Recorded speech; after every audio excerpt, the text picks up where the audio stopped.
When we think about the great works of classical literature, most people have a tendency to think that the Iliad and the Odyssey are about the oldest.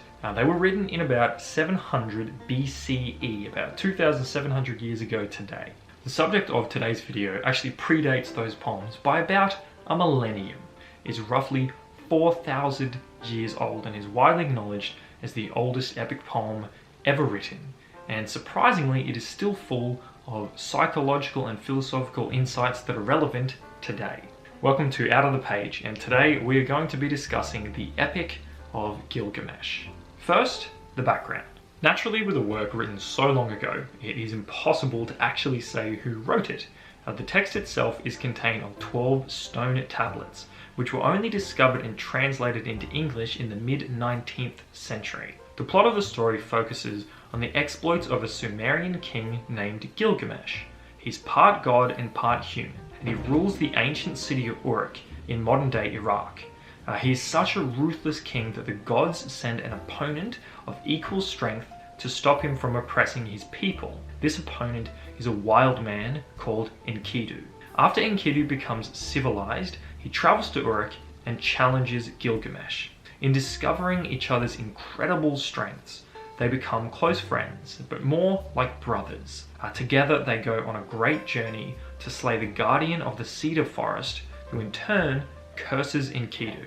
This results in Enkidu's death and Gilgamesh's mental demise. He roams the wilderness, wearing the skin of animals, and in his grief, he resembles the uncivilized Enkidu who he first met. Gilgamesh is not only mourning his friend, but he has come to fear his own mortality.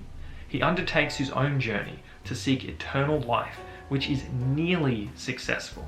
He obtains a herb that grants immortality, but during his return home, it's stolen by a serpent.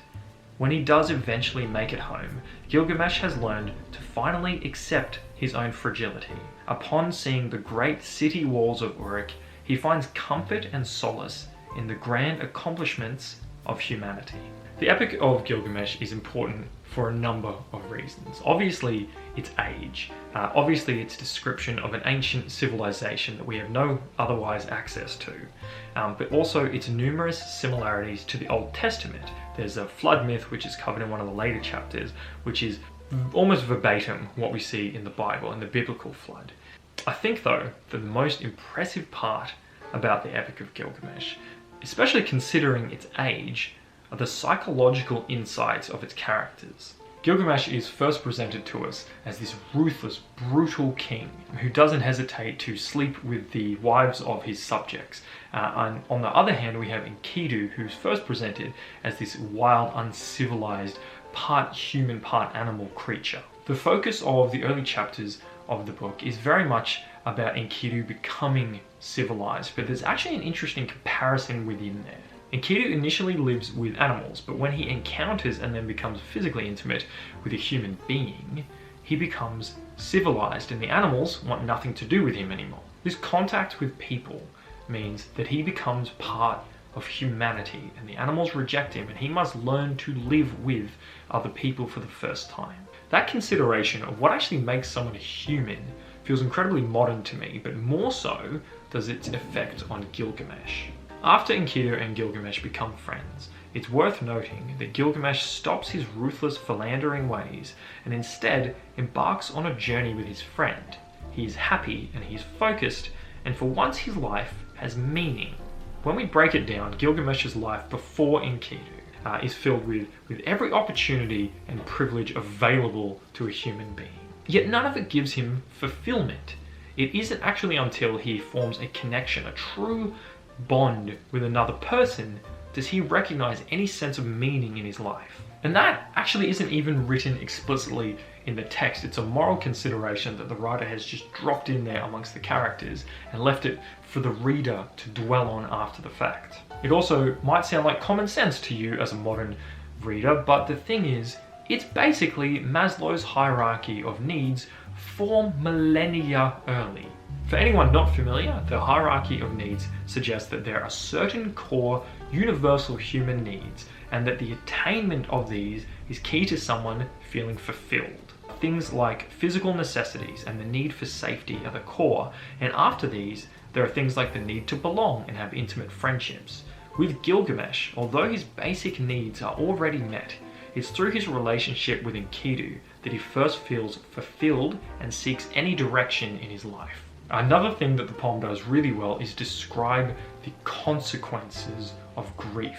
After Enkidu's death, Gilgamesh mourns violently and collapses into an animal-like state. In his friend's death, Gilgamesh recognizes his own mortality, and that terrifies him. Part of his coping mechanism is to try and bargain with it, and to try and cheat death. This response is profound. While we do see in other ancient poems, the Iliad for example, people grieving and what that involves, the difference is with Gilgamesh, what we actually see is the psychological insides of that process and how it works internally.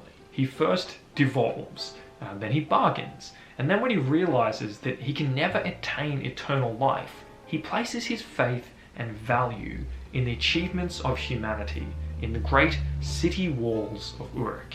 For an ancient religious text, that conclusion is staggering. Where most would end with an affirmation of God, Gilgamesh ends with an affirmation of humankind. It essentially concludes with Gilgamesh's realization that our lives are fleeting, but the achievements of our species get us as close as possible to immortality. On its surface, the Epic of Gilgamesh might appear fairly similar to a lot of other ancient epics. It has a hero, it has a journey, it features the interference of the gods and the glory of its civilization. But the truth is, it is so much more than that. The Epic of Gilgamesh is a tale of ethics, and it is a tale of the triumph of our ancestors, and also a tale of existentialism.